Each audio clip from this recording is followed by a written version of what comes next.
Are you here, somebody? 1 Peter 3:7. He said, husbands, treat your wife according to what? Knowledge.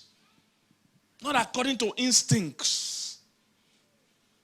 One man and his wife came for counseling. And they said the husband was complaining. They had a quarrel earlier in the day. Then at night, the man wanted to do ministry. If you know what I mean.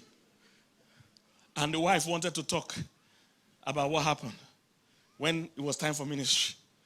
And the husband said, how can you be bringing up topic now that he's not doing again? You know. So I had to explain to him. I said, that hard talking is how she prepares for sex. If something is paining a woman, it's not that she doesn't want to have sex. She can't. She's not in the frame of mind. She won't be in the mood. Because the way women work, when something is peppering them, if they don't talk about it, see, man, you must understand. Everything happening in a woman's life goes to her vocal part. If she's very happy, she needs to talk. If she's very sad, she needs to talk. If she doesn't even know how she feels, she needs to talk. That's why not talking to your wife, big mistake. Big mistake, crime. You must be willing. Talk is what you do. Talk is how a woman falls in love. Talk. Is somebody getting what I'm saying? There are about 7 T's. I don't have time to go into all these things. There are about 7 T's that show that your marriage is going down or your relationship is going down. When those things go down, talk is one of them. When talk has gone down, you are no more talking. You're just talking only functional things. Have you paid children's school fees? Have children slept? Give me the account number for children's school fees. Just not talk. You must talk about how you feel. You must talk about us, how we love each other, what's happening, how we met, what's happening in our life. Talk. You must be available to talk. When Adam didn't talk to his wife, Satan talked to his wife. But women must talk. Is that you're the one talking to her? Or somebody's talking to her? But that talk. And you don't want her to talk to her, talk to herself. That's a mental situation. You don't want that. Trust me. You're laughing. Pastor Pigeon, I counsel thousands of people every year. And let me tell you now, in confidence, I've counseled many women that have lost their mind. I kid you not. I kid you not. And some of them I've had to tell the man, she has lost her mind. I've had to be forced to open up to the man and say, you don't make him Chris.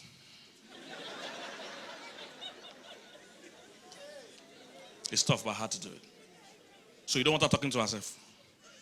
It sounds funny, but it's not funny. Not one. Counseling closed because I don't treat psychiatric case. That's not my area. So that talk, don't play with it. There are about 7 areas. I don't want to go into them today. That's a different message when I come next time. But talk is one of them. The 7 T's. Talk. Talk must be flowing. Next one is touch.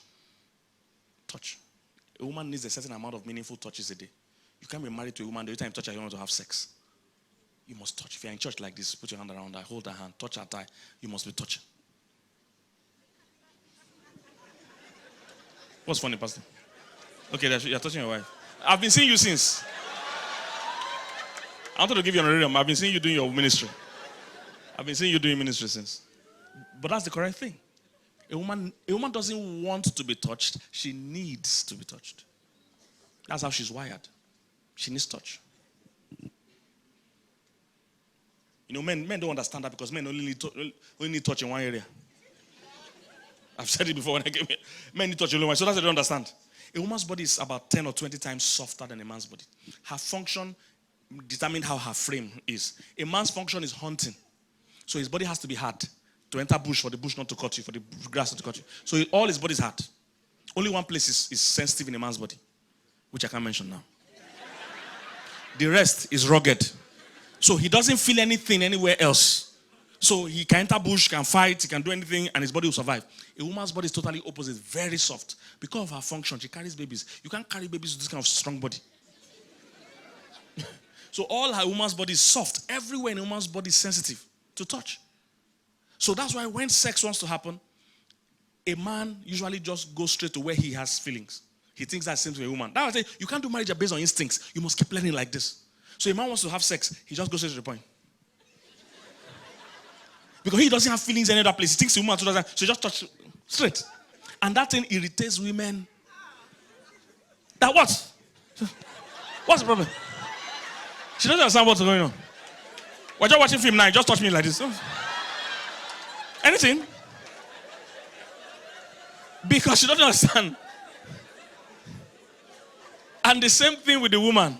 When the woman wants to be cozy with her husband, he's rubbing her hair, rubbing his shoulder. And the man say, what? You can see I'm reading something. You're disturbing me. You are disturbing. I'm reading now. You can see now I'm answering people. Because touching a man's head is no feelings. But you see, we are touching each other how we like to be touched. A woman wants you to, don't go straight to the point. Touch every other place. They are all sensitive equally. So touch her head, her scalp, her neck, her shoulder. They are part of it. It gets her in the mood. For a man, don't waste your time with all those things. You are disturbing him. Go straight to the point. That understanding, as it's funny like this, can save your marriage. You wonder why your husband was there? That's why. It has no feeling any other place.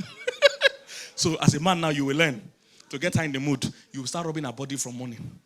Rub her back, rub her shoulder, hug her, peck her, touch her neck, her head. Everywhere has feelings. That's why I say a woman needs touch. Not that she wants touch, she needs touch. Men don't understand it. That's why men go straight to the point. Because men they can go 0 to 100 in 1 second. They can boom, they can just get ready. A woman can't get ready for sex like that. Even if she wanted, she can't. That's why that woman needed to talk. She wanted to have sex too. The way that's her foreplay. You say, I want to have sex. She said, yes, I want to have sex. But let's talk first so that I can be when I remove this thing. But you man is saying, I've already removed my clothes. You are wasting time. No. Is somebody getting what I'm saying? So, number 1, talk. Talk must be going on. Number 2, what? Touch. Number 3, trust. Trust. When trust goes down in a marriage, the marriage is dying. Can I trust you with my money? Can I trust you with my time, with information? If you tell me you are coming home 4 o'clock, can I trust you? If you tell me you are somewhere, can I trust you are there? And see, trust must be rebuilt if you have lost it. You can't tell somebody trust you. That's not how it works. You earn trust. You don't ask for trust. Are you here? Some of you have broken trust before and you're just angry now that they don't trust you again. That's not the attitude to have. If you have broken trust before, you need to earn trust. I've told men all the time, in particular, if you have broken trust before and you're outside, your wife is calling you, you can't block the call. That's suspicious. Pick the call. In fact, don't even wait for her to call you. Once you are out by a certain time and you know this is the time she'll be worried, you call her. That's how to rebuild trust. And do it video call. You know you have misbehaved before. Don't wait for her. You already know how she's thinking. Women are naturally suspicious. You should know how she's thinking. You yourself just call her. Hey, how are you, my dear? We fish on. And so and so. You are showing her everywhere. She didn't ask you. But you know what she's thinking. See everybody here. We are in the marriage without tears. See all my friends. We are here. She didn't ask you, but you are answering the question in her heart. That's how to be a smart man. But many men will pick you. You're monitoring me. You're controlling me. Why won't she monitor you? The last time she left you, you went astray. Why won't she monitor you? You're acting like you have not committed offense before. All right? So, number 1 is what? Talk. Must be going on. Number 2 is what? Touch. Number 3 is what? Number 4 is togetherness. If these things are going down, your marriage is going down. How much of... Why are people laughing? I start to you next time. I go stop for 4. So they will bring me next year. Yes? Thank you. I will stop at 4. Buy my books. Tell Pastor Sunday to bring me next year. Togetherness. If you're no more doing things together, your marriage is already ending. You must be doing things together. Do things to see. Good couples are compatible by chance. Great couples are compatible by choice. All right? Good couples are compatible by chance. That means we just wait till when we have to do something together. That's when we do together. No, great couples are compatible by choice. That means we determine that there are 10 things we must do together every day. Or every week. You go for walks together. Go for walks together. It takes some intentionality to maintain togetherness. It can't happen by chance. That's what I'm trying to tell you. Maybe I leave it to chance. It don't happen by chance. My wife goes for her walk early in the morning. Me, I go for my walk later in the morning. Or sometimes at night. So sometimes I make her go for walks 2 times. Because she would have gone for her own early morning walk with some of her team members that are here. She will go for walk early in the morning. Then me, I wake up later. Either I want to go to work around 10 a.m. for my walk around 10 a.m. or sometimes in the night. And I will ask her, I say, honey, do you have power? Let's go for a walk. It's intentional. Do you understand? And men, you must understand when you're asking, when you're talking to, see, something like I said, I wish I could enter men's minds sometimes and just coach them. You must understand that a woman is not a literal being. A woman expects you to know things. So, at those beginning stages, I'll say, honey, do you have power to take a walk? You say, I'm not sure. Persuade her. Don't say, okay, stay. She wants to know you want her to come. Not that she's a disturbance to you. You get what I'm saying? So persuade her. Say, honey, I would really like for you to come. It will make me feel good to spend time with you. She will have power. Must be intentional. Have baths together as a couple. How do you marry that you don't bath together? So how do you scrub your back? Eh? Abuja bathroom is small. I didn't hear what you said. So how are they washing her back, married people? So you don't bath together? That's weird. Of course you must have together. Do things together. Togetherness. Togetherness. Somebody get what I'm saying? Must be intentional. Sometimes eat together. You must drive in the car together. Even if you have more than one car. Do something together. It must be intentional. You can't leave it to chance. That's number what? 4. Should I give one more? Time. Time. Time. There's a certain amount of hours every couple need to spend together a week. If it's not being spent together, that marriage is already in crisis mode. It means you are spending that time with somebody else or something else. And that's crisis for the marriage, potentially. Time. And listen, sometimes to spend time requires sacrifice. See, this marriage thing requires sacrifice. There's no easy way. There's no cheap way to do marriage. Many people are looking for the cheapest possible way to do it. There's no cheap way. It will cost you. Marriage will what? That's why we started with scripture. We started with that he that must marry will have trouble in the flesh. We have inconveniences. It will cost you. You must never give your spouse the idea that something else is more important than them. Especially work. Or your friends. You must spend quality time with each other. And quality time is not always just, being together and doing two different things. You're both together, but you're on your phones. So you're really not together.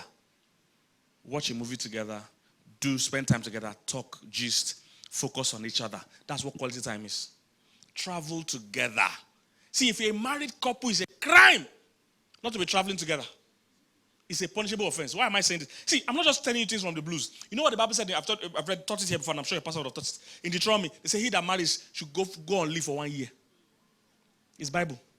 That the man that marries should go on leave for 1 year to be cheering up his wife.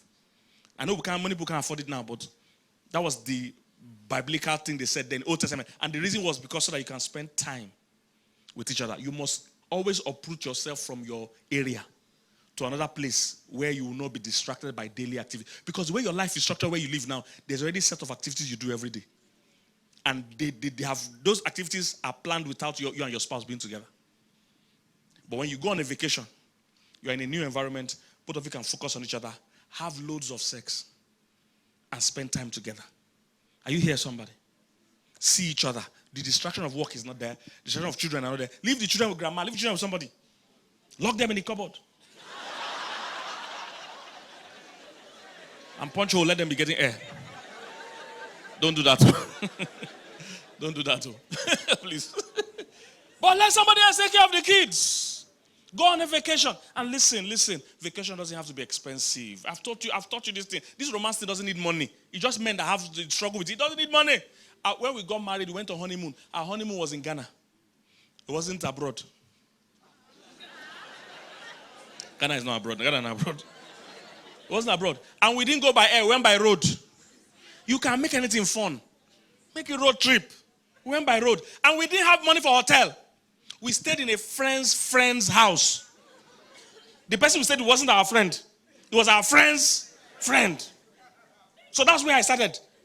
Now I fly business class. I stay in Marriott or any good hotel I like.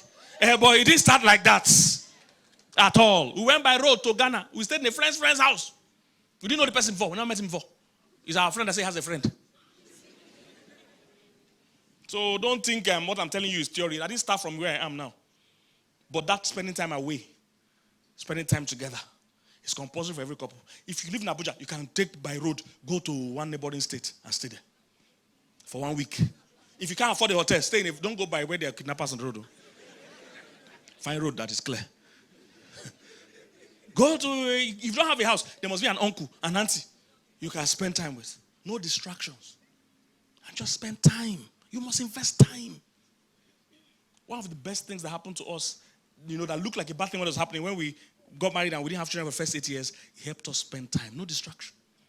We are still riding on that foundation. Because all we had was each other. We couldn't just another person. You can't marry and you still have your best friend is somebody else. Your wife should be your best friend. Your husband should be your best friend. Spend time together. Are you here, somebody? Travel. Go on vacation. It can be weekend. It can be weekend. But just go to a new place and stay. Now, if you're not married, it's not you I'm talking to. Because single gets to say, hey, you can't be building an ungodly relationship and be expecting a godly spouse. Because that's what many people are doing. They do ungodly relationship and they expect their husband or wife to be godly. It's something godly can come out of something ungodly. Is somebody going to say? Were you blessed tonight?